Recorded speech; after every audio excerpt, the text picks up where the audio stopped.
God of War serisi, Yunan mitolojisinde geçen hack and slash türünde 3 ana oyun ve 3 ara oyunu bulunan Sony'nin önemli markalarından biridir.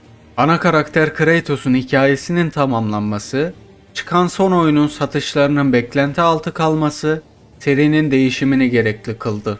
2018 yılında PlayStation'a özel olarak çıkan, sonrasında PC'ye gelen oyun büyük yeniliklerle geldi.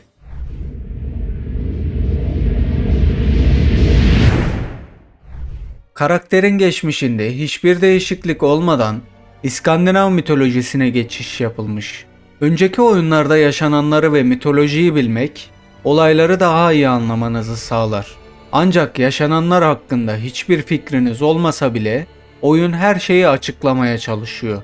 Eskiden aşırı öfkeli ve duygusuz görünen Kratos, artık duygularını hissettiğimiz olgun bir karaktere dönüşmüş.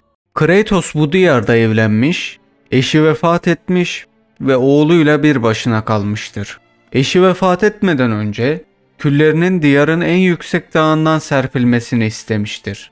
Etrafı koruma büyüsüyle çevrili bir bölgede bunca yıl huzur içinde yaşamış olsalar da dışarısı tehlikelerle doludur. Kratos oğlunu bu yolculuğa hazır olup olmadığını görmek adına test eder.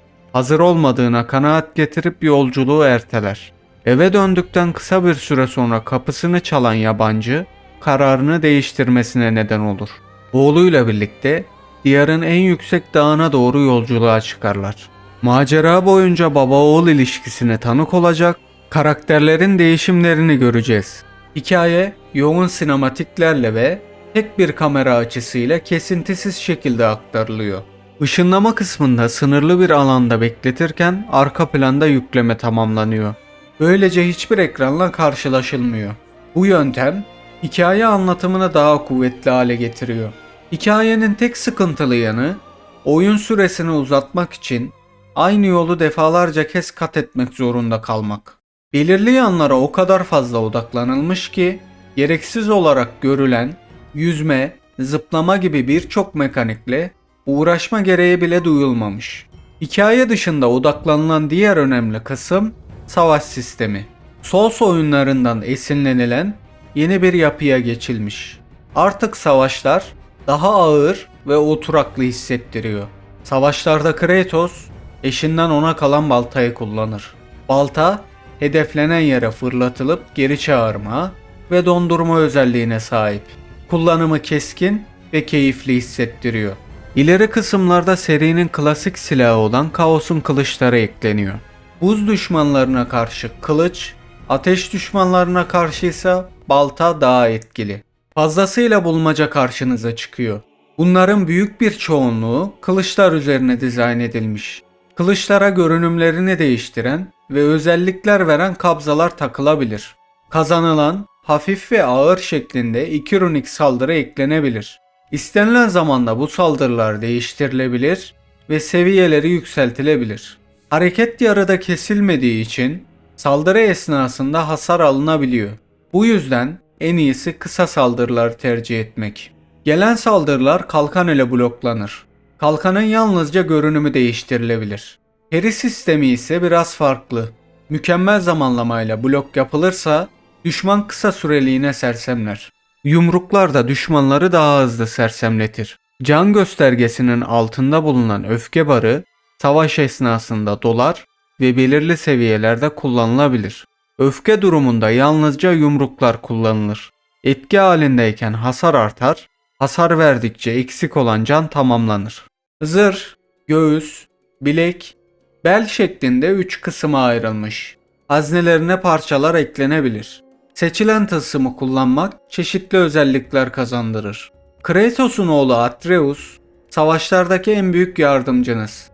İşaretinizle ok atıyor ve düşmanların üzerine çıkarak onların yavaşlamasını sağlıyor. Atreus özelliklerini yükselten zırhlar giyer. Seçilen bir özel yeteneği kullanabilir.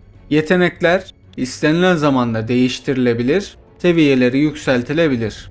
Hikaye ilerledikçe kazanılan iki ok türü arasında geçiş yaparak engelleri aşmada ve bulmacaları çözmede yardımcı olur. Nesnelerin büyük bir kısmı farklı çeşitleri olan sandıklardan kazanılır. Thor'un çekici ve Kratos'un kullandığı baltayı yapan demirci cüceler oyunun mizahi yönüne katkı sağlıyor. Ekipman geliştirmeleri de onlar aracılığıyla yapılıyor. Silah seviyelerini yükseltmek yeni yeteneklerin kilidini açar. Yetenekler balta, kalkan, kılıç ve yay şeklinde ayrılmış. Atreus için ayrılan yay yeteneklerinin tamamı özellikleri artırırken diğerlerinde kullanılabilen aktif yetenekler de bulunuyor. Ancak bu yetenekleri kullanabilmek için istenilen karakter statlarına ulaşmak gerek. Kullanılan ekipmanlara göre karakterinizin seviyesi ve karşılaşılan düşmanların da bir seviyesi bulunuyor. Düşman çeşitliliği çok az. Sadece üzerinde küçük değişiklikler yapılarak farklı görünmeleri sağlanmış. Boss savaşlarında da durum farklı değil. Defalarca kez sadece rengi değiştirilmiş bosslarla karşılaşılıyor. İlk boss savaşı büyük beklenti oluştursa da aynı kalitedeki bir savaş son boss'a kadar yok. Az sayıdaki benzersiz olanlar ise sinematiklerin fazla olduğu ve zorlayıcı olmayan bosslar. God of War serisi görünen tuşlara zamanında basarak düşmanların alt edildiği Quick Time Event'i popüler hale getirmiştir. Ancak bu oyunda bu sistem kullanılmamış. Sersemleyen bazı düşmanlara kısa süreli saldırılar yapmanıza izin veriliyor. Gerçekleşen finisher'ları izlemekle yetiniyorsunuz. Her düşman tipine göre birkaç farklı finisher yapılmış. Bu da aynı hareketlerin çok fazla görülmesine neden oluyor. Opsiyonel olarak bulunan Valkürler sayesinde boss kaliteleri artırılmış. Farklı yerlerde hapsedilmiş toplam 8 Valkür var. Onları yenerek özgür bırakmanız gerekiyor. Saldırıları farklı olduğu için her bir savaş ayrı keyif veriyor.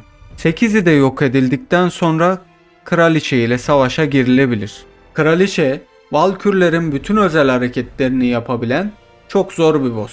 En iyisi bu savaşları ve yarı açık dünyayı keşfetmeyi hikaye bittikten sonrasına bırakmak. Böylece ekipmanları son seviyeye yükseltip savaşların daha keyifli olmasını sağlayabilir ve keşif esnasında engellerin hepsi aşılabilir. Eğer keşif erken yapılırsa engelleri geçmeye yarayan özellikler kazanılmamış olabilir.